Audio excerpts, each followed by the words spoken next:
Welcome to this channel आने के education point. My self ईना टक्कर।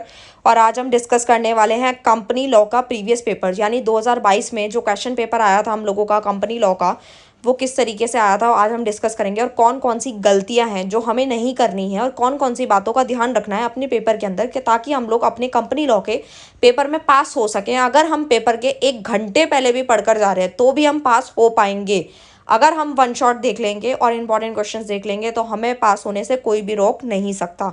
ठीक है, अगर आप अच्छे मार्क्स लाना चाहते हो तो आपको जो मैं प्रोवाइड करूंगी, जो जो वीडियोस आती जाएंगी, वो आप देख के चले जाना, आपका काम डेफिनेटली हो जाएगा। स्टार्ट करते हैं। 2022 का नवंबर दिसंबर का ये बीकॉम प्रोग्राम का सीबीसीएस का पेपर था, जो कंपनी लॉ का था, जो कि पिछले साल आया था। 75 नंबर का 75 मार्क्स का पेपर था। ड्यूरेशन इसकी 3 घंटे की थी। हिंदी मीडियम इंग्लिश मीडियम वाले दोनों देख सकते हैं। 3 घंटे का पेपर था, अभी भी 3 घंटे का ही होने वाला है। 90 नंबर का इस बार हो सकता है। ठीक है, हम स्टार्ट करते हैं। अटेम्प्ट ऑल क्वेश्चंस करने थे। All questions carry equal marks, यानी 75 मार्क्स का था। एक क्वेश्चन 15 नंबर का था और आपको 5 क्वेश्चन करने थे। 75 मार्क्स हो गए 75 नंबर के। ठीक है, इसके अंदर कोई ऐसा नहीं होता कि आपको 9 दे दिया 8 दे दिया, उसमें से कोई 5 करने हैं, नहीं, ऐसा नहीं होता। इसमें 5 ही दिए होते हैं और पाँचों के अंदर चॉइस होती है, या तो आप ऊपर वाला करें या नीचे वाला करें। राइट, अब मैं आपको एक चीज़ बताऊंगी कि जैसे कि क्वेश्चन नंबर फर्स्ट में 3 पार्ट दिए गए हैं, तो पहला जो क्वेश्चन पार्ट होगा वो 5 नंबर का है। आपको कुछ चीज़ें एज्यूम करके चलनी होती है कि फर्स्ट पार्ट, अगर ये पूरा क्वेश्चन 15 नंबर का है तो 3 पार्ट में डिवाइडेड है, तो 5-5 नंबर का हो जाएगा। तो आपको पता ही है, तो बहुत बेसिक सी चीज़ है। बट अगर क्वेश्चन नंबर फर्स्ट का पहला पार्ट में पूछा गया है, what do you mean by lifting of the corporate veil, आपको कॉर्पोरेट वेल को समझाना था। उसके बाद explain the statutory provision under which the corporate veil of a company में बी लिफ्टेड, तो आपको इसके अंदर प्रोविजंस भी लिखने थे। अगर किसी बच्चे को प्रोविजंस नहीं आते, वो ये सोचे कि वो सिर्फ कॉर्पोरेट वेल को ही एक्सप्लेन कर देगा 5 नंबर के अंदर पूरे पेज के अंदर, तो उसको पूरे मार्क्स नहीं मिलेंगे, क्योंकि प्रोविजंस भी एक्सप्लेन करना मैंडेटरी है। क्योंकि डिफाइन कितने नंबर की होगी, ज़्यादा से ज़्यादा 1 नंबर की, है ना। तो प्रोविजन ज़रूर एक्सप्लेन करें।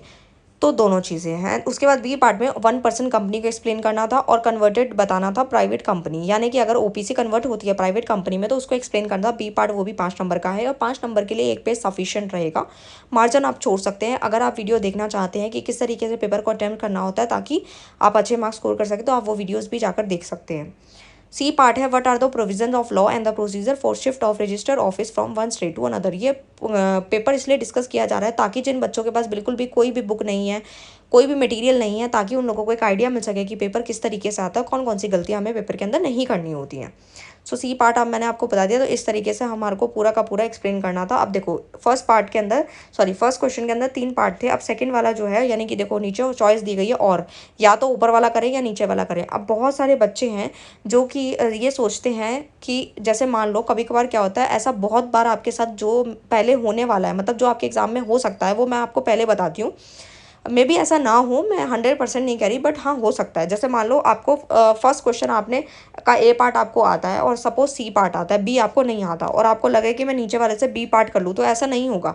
आपको कोई दोनों में से कोई एक ही सिलेक्ट करना है और उसी के सारे पार्ट अटेम्प्ट करने होंगे। या तो आप ऊपर वाले सारे करें या तो नीचे वाला करें। और ज़्यादातर में क्या होता है कि अगर आपको बी पार्ट नहीं आता तो आप प्लीज़ नीचे वाले से ना करें, ऊपर वाले की लाइन। मैं समरी हमेशा क्यों बोलती हूँ, क्योंकि इंपॉर्टेंट टॉपिक आपको मिलेंगे, वन शॉट भी मिलेगा, सब कुछ मिलेगा, लेकिन अगर आप समरी करके जाते हैं तो कुछ टॉपिक्स ऐसे भी आ जाते हैं जो कि अनइम्पॉर्टेंट होते हैं, इंपॉर्टेंट नहीं होते हैं, तो आप एटलीस्ट थोड़ा बहुत लिखकर मार्क्स ले सको। राइट, क्योंकि अगर आप नीचे वाला अटेम्प्ट करोगे वो तो बिल्कुल ही आपको बिल्कुल काट देगा वो तो। एटलीस्ट अगर आप ऊपर वाला बी पार्ट ओपीसी आपको नहीं भी आता तो भी आपने थोड़ा बहुत पढ़ रखा है, तो आप आराम से एक्सप्लेन करके 2-3 नंबर कुछ ना कुछ ले लोगे।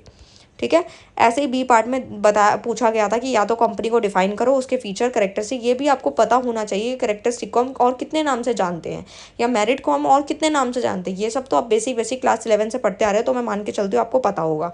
बी पार्ट में explain the law related to alteration of object clause of MOA, memorandum of association, काफ़ी इंपॉर्टेंट टॉपिक है। जब मैं इंपॉर्टेंट टॉपिक दूंगी तो वो आपको पता लग जाएगा। प्रोड्यूसर कंपनी को डिफाइन करना है, उसके कौन कौन से ऑब्जेक्ट हैं, कौन कौन से, वो सारे के सारे यहाँ पे एक्सप्लेन करने थे। सो ये आपको समझ आ गया। नेक्स्ट चलते हैं हम अपने नेक्स्ट क्वेश्चन की तरफ। क्वेश्चन नंबर 2 था, जो कि हमारा share capital, reduction of share capital से पूछा गया क्वेश्चन है। ब्रीच, अगला जो बी पार्ट है वो ब्रीच ऑफ कॉन्ट्रैक्ट से पूछा गया है, एओए का।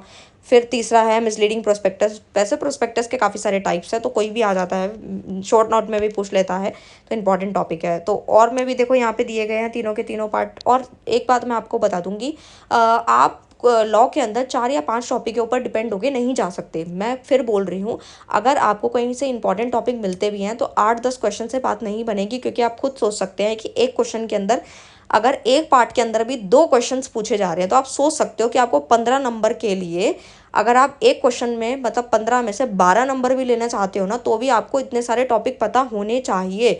जैसे यहाँ पे देखो, सबसे पहले वाले में यहाँ पे पूछा गया है, रूल्स पूछ रहा है, फिर उसके एक्सेप्शंस पूछ रहा है, फिर उसके right share and bonus share पूछ रहा है, तीसरे में सेल्फ प्रोस्पेक्टस पूछ रहा है, रेड हायरिंग प्रोस्पेक्टस पूछ रहा है।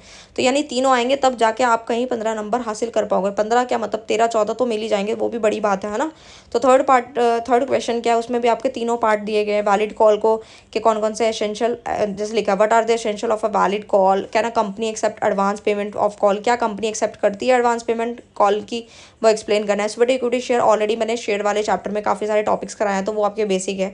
तो अगर आपको वहाँ से भी पता है तो आप कहीं ना कहीं ब्रीफिंग दे सकते हैं, एक्सप्लेन कर सकते हैं अगर आपको आता है तो। और सेक्शंस वगैरह अगर आपको याद नहीं होते हैं तो आप स्किप कर सकते हो, बट हाँ थोड़े बहुत अगर याद कर सकते हो तो बहुत अच्छी बात है, उससे एग्जामिनर पे अच्छा इंपैक्ट पड़ता है। And C part, can director be appointed by the board, if so under which situation, किस सिचुएशन में जो है अपॉइंट किया जा सकता है। सो इस तरीके से पूरा क्वेश्चन आया था जो मैं आपको बता रही हूँ। तो ये वही एक्सप्लेनेशन ही है, इसके आंसर्स ही हैं। अभी तो फिलहाल मैं क्वेश्चन डिस्कस कर रही हूँ आप लोगों से। एंड फिर से वही ऑप्शंस मिले हैं इसके अंदर कि how can director of a company be removed. फिर तीसरा आ रहा है प्रोविजंस हो गए of companies act 2013 relating to audit committee से पूछा गया, एजीएम से पूछा गया है। वैसे काफ़ी इंपॉर्टेंट टॉपिक है, मैंने ऑलरेडी डिस्कस किया था आप लोगों से कॉर्पोरेट अकाउंटिंग के अंदर। पावर्स एंड ड्यूटीज़ क्या मैनेजिंग डायरेक्टर्स की, ये पूछ लिया। ऑर्डिनरी रेजोल्यूशन, स्पेशल रेजोल्यूशन, जो भी रेजोल्यूशन होता है हमारा, जैसे मीटिंग वगैरह होती है तो उसके अंदर एजीएम वगैरह, ये मैंने आपको ऑलरेडी पढ़ाया है। डिविडेंड का मतलब क्या है ना। तो क्या क्या रूल्स होते हैं रिगार्डिंग पेमेंट ऑफ डिविडेंड, तो ये सारे टॉपिक आए थे। क्वेश्चन नंबर 4 था ये आपका। तो लास्ट क्वेश्चन की तरफ मूव कर रहे हैं, तो ये भी चॉइस में आया हुआ है इसके, तो आप देख सकते हैं जो भी आपको आएगा आप वो एक्सेप्ट करेंगे। वैलिड जर्नल मीटिंग हो गया, duties of loyalty and care in performing the duties, है ना, डायरेक्टर की क्या क्या ड्यूटीज़ रहती हैं। सो इस तरीके से पूरा का पूरा था क्वेश्चन। और फिफ्थ क्वेश्चन जो आपका लास्ट है, जिसमें भी आपको चॉइस मिलेगी ही मिलेगी, डेफिनेटली मिलेगी, है ना। तो discuss the ground under which a company can be wound up by NCLT. Depository system क्या है, ये क्वेरम ऑफ मीटिंग क्या है, कौन से कॉन्सिक्वेंस है ना। तो एओए और एमओए काफ़ी इंपॉर्टेंट है। जब बाकी इंपॉर्टेंट टॉपिक की वीडियो आएगी आप वो ज़रूर से ज़रूर कर लें। और अगर आप चाहते हैं कि अगर आप कोई और भी वीडियो देखना चाहते हैं किसी अदर टॉपिक के ऊपर, तो वो भी कमेंट कर सकते हैं। आपको कॉर्पोरेट अकाउंटिंग मिल जाएगा, एचआरएम में ऑलरेडी दे चुकी हूँ, उसका इंपॉर्टेंट टॉपिक भी दे दिया है मैंने। कॉर्पोरेट लॉ आपको मिल जाएगा, और कॉर्पोरेट अकाउंटिंग की सीरीज़ चल ही रही है हम लोगों की। साथ साथ फाइनेंस फॉर एवरीवन है, उसकी मैं 3 यूनिट करा चुकी हूँ, 2 यूनिट बची हैं, और इंपॉर्टेंट क्वेश्चन वो भी मैं दे दूँगी। अगर और कोई वीडियो भी चाहते हो सब्जेक्ट की, जल्दी जल्दी कमेंट करो। मिलते हैं नेक्स्ट वीडियो में नेक्स्ट टॉपिक है, तब तक के लिए बाय बाय ऑल।